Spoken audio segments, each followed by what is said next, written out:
Assalamualaikum warahmatullahi wabarakatuh.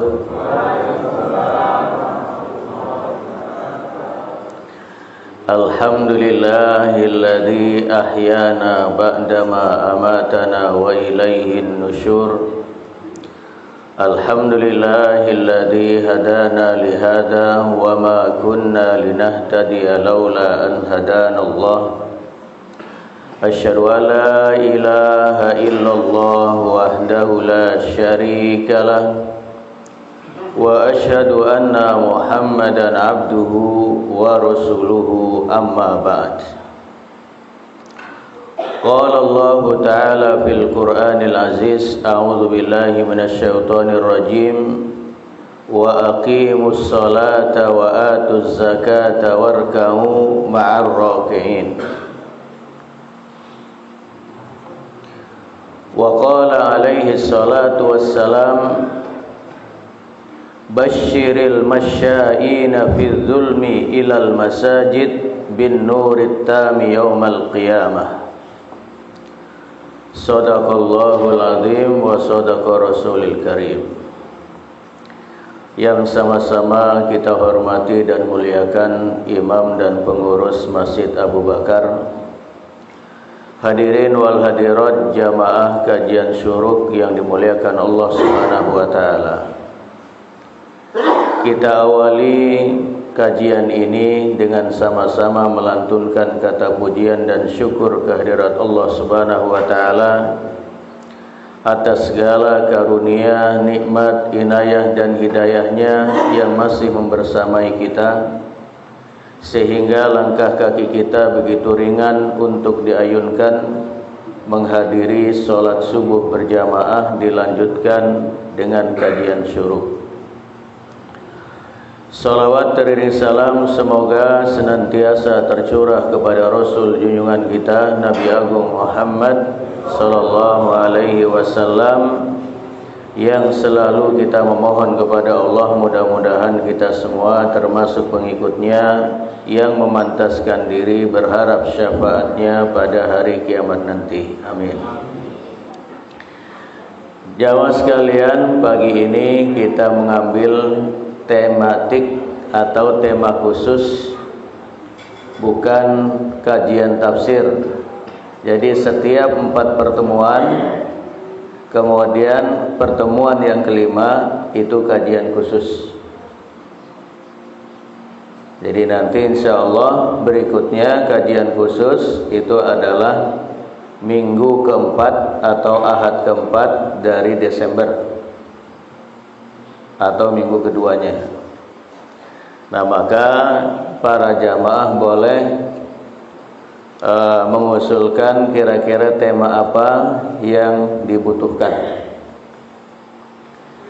Taib, pada pagi ini kita ingin kembali mengingatkan tentang hakikat sholat berjamaah, wabil khusus menghadiri sholat berjamaah sholat subuh. Jamaah sekalian yang dirahmati Allah Subhanahu wa taala, agar bahasan kita menjadi runut, ada 3 poin yang ingin kita sampaikan. Yang pertama terkait dengan hukum sholat berjamaah. Kemudian yang kedua, keutamaan sholat berjamaah. Kemudian yang ketiga itu adalah keutamaan sholat subuh dengan berjamaah. Itu ada 3 poin. Yang pertama tentang hukum sholat berjamaah. Kalau kita kaji dalam buku-buku fikih, maka para ulama berbeda pendapat terkait dengan hukum sholat berjamaah. Tetapi minimal para ulama berpendapat hukumnya itu adalah sunnah muakkadah, sunnah yang sangat ditekankan. Dengan rincian yang pertama, Imam Syafi'i dan Imam Malik menyebutkan bahwa hukum sholat berjamaah itu adalah fardu kifayah. Artinya kalau ada sebagian orang yang sudah melaksanakan sholat berjamaah, walaupun dirinya sholat di rumah, itu tidak berdosa. Kemudian Imam Abu Hanifah menyebutkan bahwa hukum sholat berjamaah adalah wajib. Adalah wajib. Karena Imam Abu Hanifah itu membedakan antara wajib dengan rukun. Antara wajib dengan rukun. Maka terkait dengan sholat 5 waktu itu hukumnya fardu, tetapi sholat witir kata beliau hukumnya wajib. Itu Imam Abu Hanifah membedakan antara wajib dengan rukun, dengan fardu. Kemudian Imam Ahmad bin Hambal menyebutkan bahwa hukum sholat berjamaah adalah fardu ain, wajib bagi setiap pribadi yang memiliki mata. Kemudian pendapat yang terakhir, sebagian ulama termasuk Wahbah Az-Zuhaili dalam kitabnya Al-Fiqh Al-Islami wa Adillatuhu menyebutkan bahwa hukum sholat berjamaah adalah sunnah muakkadah, sunnah yang sangat ditekankan dan dijaga. Nah, maka kalau kita melihat dalil-dalil dari Al-Quran dan Sunnah, maka yang lebih dekat adalah bahwa hukum sholat berjamaah adalah wajib. Apa dalilnya? Kita ambilkan beberapa dalil. Yang pertama, Allah Subhanahu wa taala berfirman di dalam surah Al-Baqarah ayat 43. Wa aqimus salata wa atuz zakata warka'u ma'ar raki'in. Dirikanlah salat dan tunaikanlah zakat dan rukuklah bersama dengan orang-orang yang rukuk. Artinya membersamai orang-orang yang sholat. Maka Ibnul Qayyim rahimahullah menyebutkan dengan ayat ini menjadi dasar, menjadi dalil bahwa sholat berjamaah hukumnya wajib. Kemudian dalil yang kedua dari Al-Quran terkait dengan sholat khauf, sholat berjamaah yang dilakukan pada saat disapa ketakutan dalam peperangan atau sejenisnya. Di dalam surah An-Nisa ayat 102 Allah berfirman, wa idza kunta fihim fa aqamta lahumus salata faltakum ta'ifatum minhum ma'ak wal ya'khudhu aslihatahum. Maka apabila engkau ya Muhammad berada di tengah-tengah mereka dalam keadaan takut, dalam keadaan perang, fa aqamta lahumus salata, sedangkan engkau ingin mendirikan salat, mengimami mereka, faltakum ta'ifatum minhum ma'ak, maka sebagian kelompok dari mereka berdiri menjadi makmum bagimu, wal ya'khudhu aslihatahum, dengan mengangkat atau memegang senjata.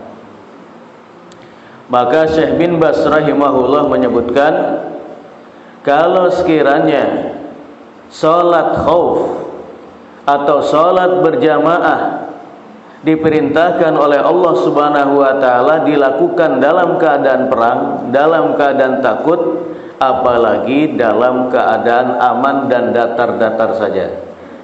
maka kewajibannya lebih. Kemudian dalil yang ketiga dari Al-Quran sebagaimana disebutkan oleh Syekh Shalih Fauzan dalam kitabnya Al-Fiqh Al-Mulakhas Al-Fiqhi, berdalil kepada surah At-Taubah ayat 18. Innama ya'muru masajidallahi man amana billahi wal yawmil akhir wa aqamas salata wa ataz zakata wa lam yakhsha illallah. Sesungguhnya orang-orang yang memakmurkan masjid itu adalah orang-orang yang beriman kepada Allah dan hari akhir. Mereka mendirikan salat dan menunaikan zakat, walam yakhsha illallah, dan tidak takut kecuali kepada azab Allah Subhanahu wa taala.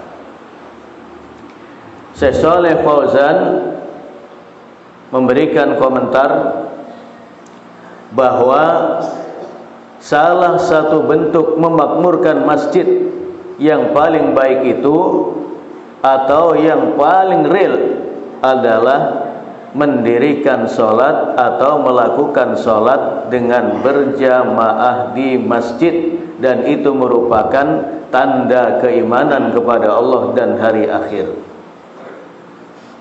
Sebuah perintah yang sangat ditekankan itu mengandungi makna wajib. Itu diantara dalil-dalil dari Al-Quran tentang wajibnya sholat berjamaah. Adapun dari hadis-hadis Rasulullah SAW, yang pertama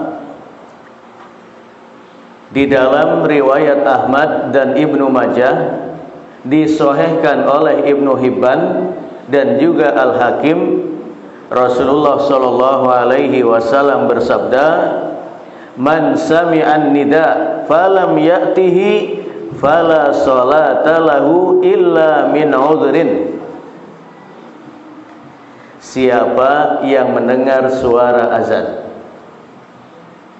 kemudian ia tidak mendatangi salat berjamaah, fala salata lahu, maka tidak ada pahala salat baginya illa min udhrin, kecuali kalau dia memiliki uzur.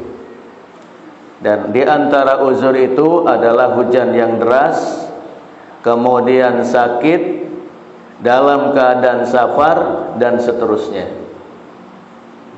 Selain itu, orang yang mendengar suara azan, apalagi di zaman sekarang sudah ada pengeras suara dan yang lain, tidak menjadi alasan kita tidak mendengar suara azan. Bahkan yang kita dengar itu azan bersahut-sahutan, dari masjid ini, dari masjid ini, dari masjid ini.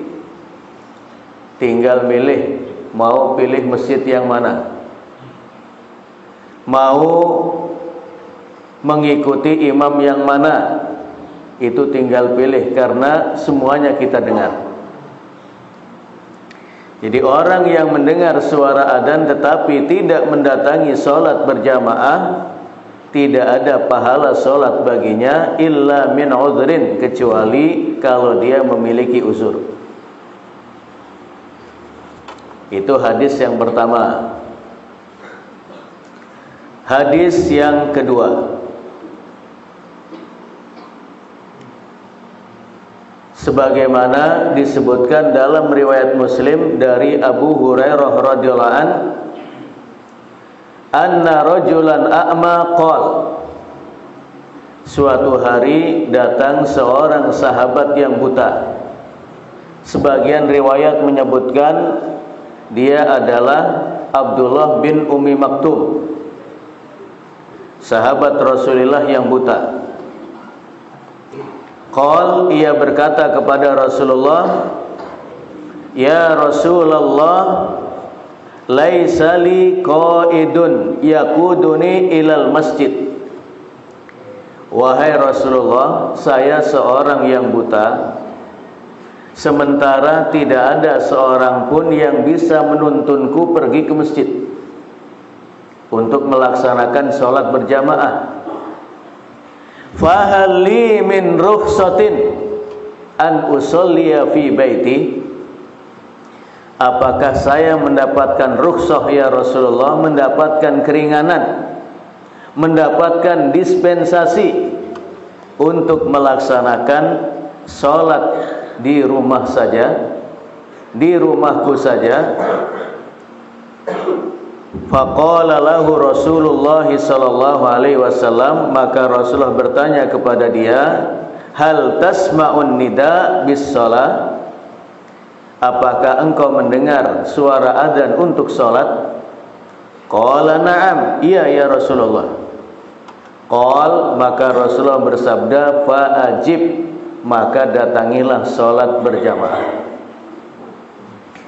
Artinya kalau Rasulullah sallallahu alaihi wasallam tidak memberikan rukhsah, memberikan keringanan, memberikan dispensasi kepada seorang yang buta, padahal tidak ada orang yang menuntunnya ke masjid, yang bisa saja akan terjatuh karena lubang atau terpleset karena batu, kemudian akan kotor karena becek dan seterusnya, atau terjatuh, itu tidak menghalangi dan tidak ada keringanan untuk melaksanakan sholat di rumah.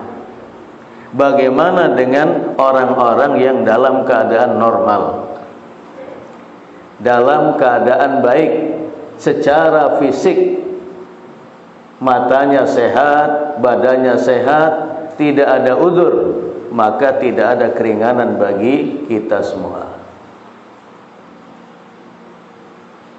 Dalil yang ketiga,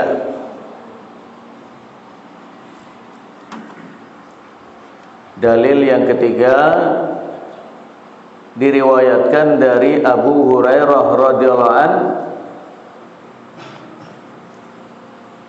dalam riwayat Bukhari dan Muslim,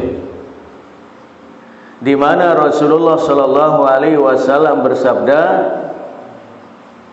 laqad hamamtu, aku pernah berniat, an amura bis salati fatuqam, agar salah seorang dari kalian itu mengumandangkan azan, kemudian mengumandangkan iqamah. Tsumma amura rajulan faya ummu bin nas, kemudian aku memerintahkan salah seorang dari kalian untuk memimpin sholat. Summa antoliku birijalin ma'ahum huzamun min hatabin, kemudian pada saat imam melaksanakan sholat berjamaah, maka saya, kata Rasulullah, akan membawa beberapa orang dari kalian yang di tangannya itu ada kayu bakar, ada sekumpulan kayu bakar, ada seikat kayu bakar untuk dibawa ila qaumin la yashhaduna shalah. Kemudian dengan mereka kami akan mendatangi orang-orang yang tidak pergi ke masjid untuk melaksanakan sholat berjamaah. Fa uharriku alaihim buyutahum binnar, dan dengan kayu itu dipergunakan untuk membakar rumah-rumah mereka dengan api. Ini hadis riwayat Bukhari dan Muslim. Apa yang sudah pernah diazamkan dan diniatkan oleh Rasulullah sallallahu alaihi wasallam berupa ancaman ini menandakan bahwa salat berjamaah hukumnya wajib, karena Rasulullah sudah berniat dan memberikan ancaman untuk membakar rumah orang-orang yang tidak pergi ke masjid untuk melaksanakan sholat berjamaah setelah mereka mendengar suara adzan. Tetapi dengan rahmat Rasulullah Shallallahu Alaihi Wasallam kepada umatnya tidak jadi dilakukan. Karena kalau jadi dilakukan pada saat itu pun banyak rumah yang terbakar, apalagi di zaman sekarang. Lebih banyak rumah yang terbakar daripada rumah yang utuh. Karena kalau kita lihat orang yang menghadiri sholat berjamaah itu kuantitasnya lebih sedikit daripada orang yang nonton TV. Jangankan sholat berjamaah, sebagian orang pun tidak melaksanakan sholat. Di rumah pun tidak melaksanakan sholat, apalagi di masjid-masjid. Maka selamanya banyak orang yang tidak punya rumah. Karena punya rumah, bangun rumah, dibakar lagi, dibakar lagi, dibakar lagi. Kemudian dalil yang keempat, diriwayatkan oleh Imam Muslim rahimahullah dari Abdullah bin Mas'ud radhiyallahu an, bahwasanya ia berkata, wa laqad ra'aituna, kami melihat, wa ma yatakhallafu anha, tidak ada orang yang menyelisihi salat berjamaah, tidak ada orang yang tidak melaksanakan salat berjamaah illa munafik, kecuali kami pandang dia sebagai seorang munafik ma'lumun nifaq, yang jelas-jelas kemunafikannya. Ini kata Abdullah bin Mas'ud menceritakan tentang sahabat. Jadi para sahabat Rasulullah SAW menyebut orang yang tidak melaksanakan sholat berjamaah di masjid, itu mereka menganggapnya sebagai bentuk dari kemunafikan, dan kemunafikannya itu jelas. Kemunafikannya itu terang, tidak samar, apalagi tertutup kabut.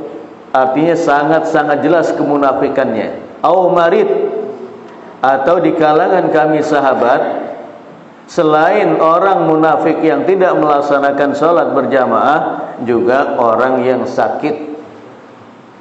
Bahkan Abdullah bin Mas'ud menyebutkan di akhir hadis ini, di antara kami ada yang sakit, artinya sakit yang parah, sehingga tidaklah dia berangkat ke masjid kecuali harus dipapah oleh dua orang, sebelah kanan dan sebelah kiri, agar dia bisa berbaris di shaf untuk melaksanakan sholat berjamaah. Nah itu, maka kalau baru pusing-pusing dikit, itu bukan alasan untuk tidak hadir sholat berjamaah, apalagi menjadi tetangga masjid. Ya, baru flu sedikit, alasannya waduh flu saya enggak ke masjid, batuk segala macam. Covid telah berlalu, bukan alasan. Ya. Dan masih banyak lagi dalil-dalil dari sunnah Rasulullah SAW yang menyebutkan atau yang menjadi dasar dan dalil kewajiban sholat berjamaah. Poin yang ketiga terkait dengan keutamaan sholat berjamaah. Keutamaan sholat berjamaah. Oh, ini yang kedua ya. Yang kedua, keutamaan sholat berjamaah. Rasulullah SAW bersabda di dalam riwayat Muslim, "Sholatul jama'ati afdalu min sholatil fadzi ب27 darajah. Salat berjamaah lebih utama daripada salat sendirian dengan kelipatan 27 derajat. Artinya kalau kita salat di rumah mendapatkan satu pahala, maka salat berjamaah itu mendapatkan pahala 27. Kemudian dalam riwayat Abdullah bin Umar radhiyallahu anhuma, dan banyaknya jumlah orang yang sholat berjamaah itu akan membuat kelipatannya bertambah lagi, bertambah lagi, bertambah lagi. Artinya semakin banyak orang yang sholat berjamaah, pahalanya semakin besar. Kemudian dalam riwayat Bukhari, Rasulullah Shallallahu Alaihi Wasallam bersabda, Salatul jama'ati tafdulu salatal fadhi bi 25 darajah. Salat berjamaah itu lebih utama daripada salat sendirian dengan kelipatan 25 derajat. Artinya kalau kita gabungkan dua riwayat ini, bahwa sholat berjamaah yang kurang sempurna itu nilainya 25, kalau sempurna nilainya 27, apalagi jumlah jamaahnya semakin banyak akan memberikan kelipatan yang lebih besar lagi. Kemudian yang ketiga, di dalam riwayat Tirmidzi, Rasulullah Shallallahu Alaihi Wasallam bersabda terkait dengan pahala orang yang mendatangi sholat berjamaah dalam keadaan masyian, dalam keadaan berjalan kaki.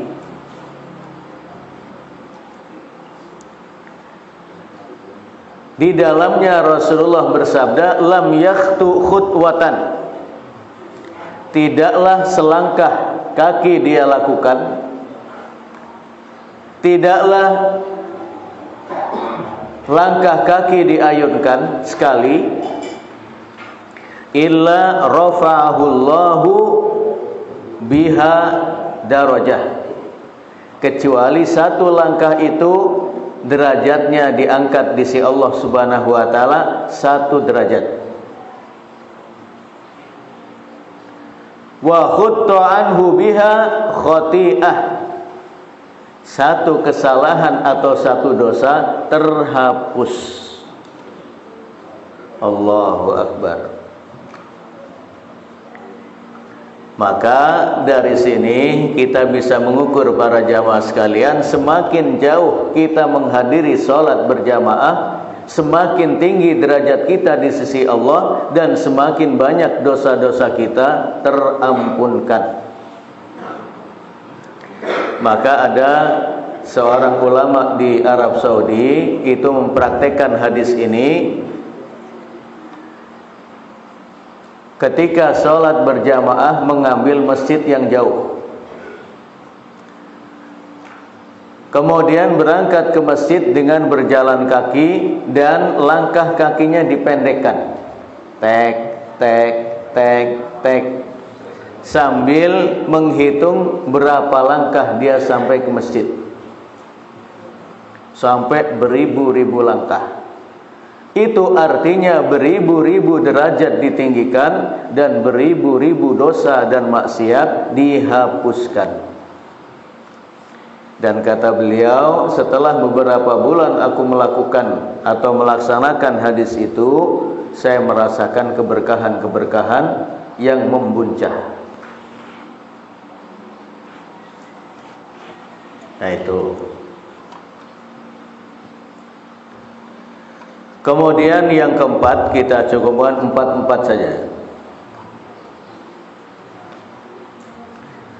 Rasulullah Shallallahu Alaihi Wasallam bersabda dalam riwayat Tobroni, orang yang berangkat ke masjid untuk melaksanakan sholat berjamaah, pahalanya sama seperti orang yang melaksanakan ibadah haji secara sempurna. Dan siapa yang berangkat ke masjid untuk melaksanakan sholat sunnah, maka pahalanya seperti mendapatkan pahala umroh. Dan pahala umroh itu al-umratu ilal umrati kafaratun lima bainahuma. Antara satu umroh ke umroh berikutnya sebagai penebus dosa di antara keduanya. Rasulullah bersabda dalam riwayat Tabrani, man masya ila salatin maktubatin fi jama'atin fahiya kahajjatin. Siapa yang berjalan kaki menuju ke masjid untuk melaksanakan sholat fardu dengan berjamaah, fahiya kahajjatin, pahalanya sama seperti orang yang melaksanakan ibadah haji. Jadi dengan terbatasnya kota, kemudian menunggu waktu yang begitu lama, itu kita tidak perlu meneteskan air mata berember-ember. Karena ternyata dengan amalan yang cukup sederhana, menghadiri sholat berjamaah dengan berjalan kaki, itu pahalanya sama seperti haji. Makanya Pak Jayus itu haji berkali-kali itu, berangkat ke masjid dengan berjalan kaki. Kalau saya dulu waktu rumahnya di sini jalan kaki terus ke masjid itu. Tapi begitu pindah ke 24 beda lagi. Pahala melaksanakan haji menjadi hamyar karena berangkatnya dengan kendaraan.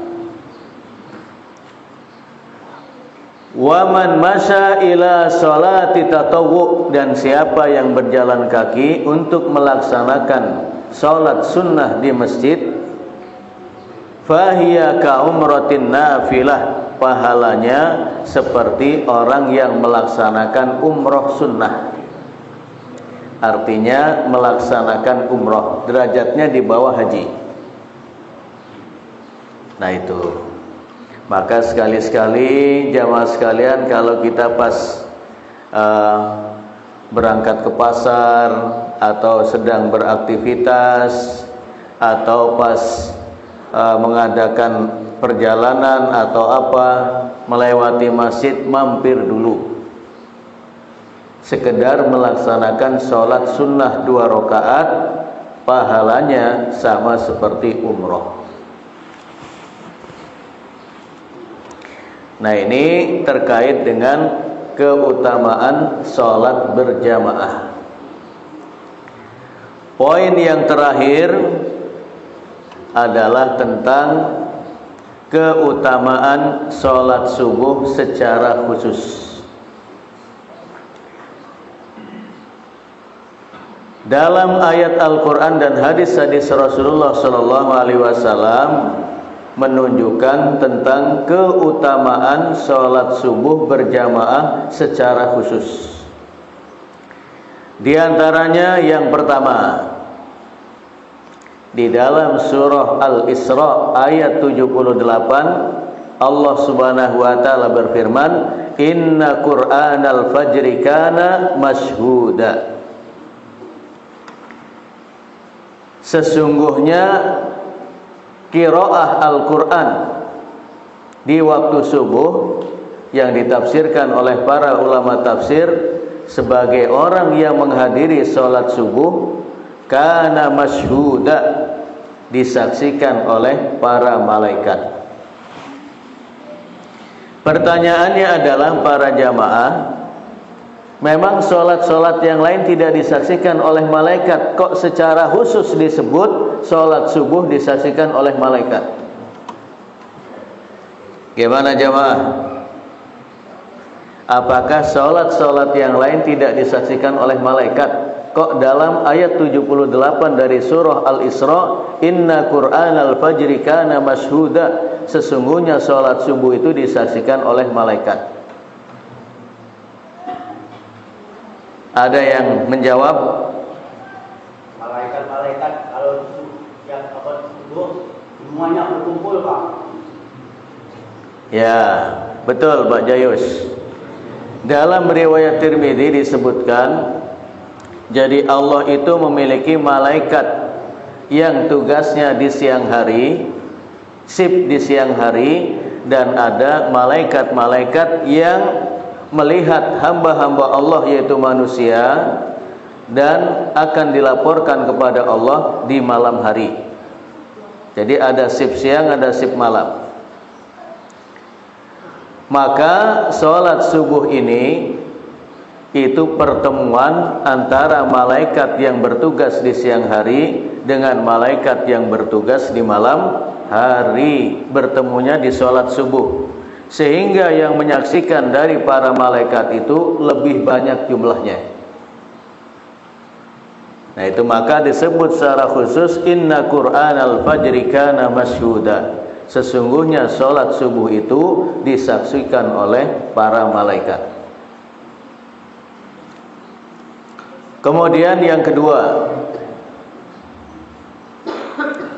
Rasulullah Shallallahu Alaihi Wasallam mendoakan rahmat dan barokah bagi orang-orang yang berpagi-pagi diawali dengan sholat subuh berjamaah di masjid.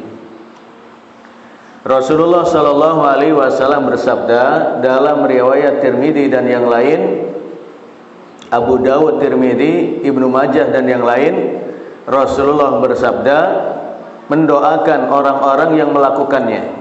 Allahumma barik li ummati fi bukuriha.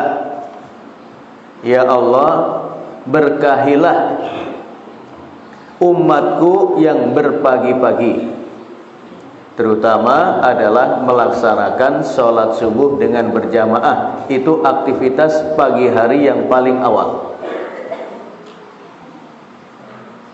Maka kalau kita ingin mendapatkan doa keberkahan dari Rasulullah SAW sampai ajal menjemput kita, jangan lupa melaksanakan sholat subuh berjamaah di masjid. Yang ketiga, di dalam riwayat Muslim, Rasulullah SAW memberikan garansi orang yang melaksanakan sholat subuh berjamaah di masjid itu berada dalam penjagaan dan lindungan Allah Subhanahu wa taala. Man shallas subha fahuwa fi dhimmatillah. Siapa yang melaksanakan sholat subuh, maka dia berada dalam penjagaan dan lindungan Allah Subhanahu wa taala. Hadis riwayat Muslim. Maksudnya adalah dijaga oleh Allah Subhanahu wa taala dari keinginan untuk melaksanakan dosa dan maksiat dan pelanggaran-pelanggaran yang lain. Itu dijaga oleh Allah Subhanahu wa taala. Kemudian yang keempat, orang yang melaksanakan sholat subuh berjamaah seperti orang yang sholat malam semalam suntuk. Di dalam riwayat Abu Dawud dan Tirmidzi, Rasulullah Shallallahu Alaihi Wasallam bersabda, "Wa man shalla subha fi jama'atin fa ka'annama shallal laila kullah." Siapa yang melaksanakan sholat subuh berjamaah di masjid, seolah-olah dia mendirikan sholat malam semalam suntuk. Nah ini, mendirikan sholat malam semalam suntuk, yang mungkin kita tidak akan sanggup untuk melakukan sholat malam semalam suntuk, tapi pahala itu terwakili dengan melaksanakan sholat subuh berjamaah di masjid. Kemudian yang berikutnya, bahwa orang yang melaksanakan sholat subuh berjamaah di masjid terhindar dari sifat hipokrit, kemunafikan. Rasulullah Shallallahu Alaihi Wasallam bersabda dalam riwayat Bukhari dan Muslim, laisa salatun athqala 'alal munafiqin minal fajri wal isya. Tidak ada salat yang lebih berat dilakukan oleh orang-orang munafik daripada salat subuh dan salat isya. Walau ya'lamuna ma fihima la atauhuma walau habwa. Kalau mereka mengetahui bagaimana keutamaan salat fajar, salat subuh dan salat isya berjamaah di masjid, niscaya mereka akan mendatangi dua salat itu walaupun harus dengan berjalan merangkak. Kemudian yang berikutnya, bahwa dengan menghadiri salat subuh berjamaah di masjid itu menjadi orang yang paling kaya di hadapan Allah Subhanahu wa taala. Di dalam riwayat Bukhari dan Muslim, Rasulullah sallallahu alaihi wasallam bersabda dalam riwayat Muslim, "Raka'atul fajri khairun minad dunya wa ma fiha." Dua rakaat salat qabliyah subuh, dua rakaat salat fajar sebelum subuh itu lebih mulia, lebih utama daripada dunia dan seisinya. Jadi kalau orang punya sepetak sawah saja, berhektar-hektar atau berhektar-hektar sawah, dikatakan orang kaya. Bagaimana orang yang memiliki bumi seluruhnya? Itu orang yang melaksanakan qobliyah subuh dua rakaat sebelum subuh, itu seperti orang yang memiliki dunia, bahkan lebih hebat lagi. Nah, para ulama menjelaskan kalau sekiranya sholat sunnah qobliyah subuh itu lebih baik daripada dunia dan seisinya, bagaimana dengan sholat subuhnya? Karena sholat yang wajib itu lebih mulia dan lebih utama daripada sholat-sholat sunnah. Artinya lebih lagi. Kemudian yang berikutnya, bahwa orang yang melaksanakan sholat subuh berjamaah di masjid nanti pada hari kiamat akan mendapatkan cahaya yang terang benderang pada saat melewati sirat, jembatan yang terbentang di atas neraka jahanam. Wa in minkum illa wariduha kana ala rabbika hatman maqdiya. Karena dalam surah Maryam disebutkan setiap orang di antara kalian pasti akan masuk ke dalam neraka. Maksudnya adalah melewati sirat yang terbentang di atas neraka jahanam. Nah, salah satu cara agar kita mendapatkan sinar yang terang benderang pada saat melewati sirat, karena sirat itu gelap dan akan menjadi terang dengan keimanan dan amal, dan salah satu amal yang akan menerangkan perjalanan kita melewati sirat itu adalah dengan menghadiri sholat berjamaah subuh di masjid. Rasulullah sallallahu alaihi wasallam bersabda dalam riwayat Abu Dawud, "Basyiril masyaina fi dzulmi ilal masajidi bin nurit tami yaumal qiyamah." Berikanlah kabar gembira ya Muhammad kepada orang-orang yang berjalan kaki di malam hari, di malam yang gelap, menuju masjid dengan cahaya yang penuh, cahaya yang terang benderang pada hari kiamat, pada saat melewati sirat. Nah, maka salat yang gelap itu adalah salat isya, terlebih salat subuh yang masuk dalam salat yang dilakukan di malam yang gelap. Itu akan menjadi penerang pada saat kita melewati as-sirat, jembatan yang terbentang di atas neraka jahanam. Dengan demikian telah tergambar jelas di hadapan kita bagaimana hukum sholat berjamaah, bagaimana keutamaannya, kemudian bagaimana keutamaan sholat subuh secara khusus berjamaah di masjid.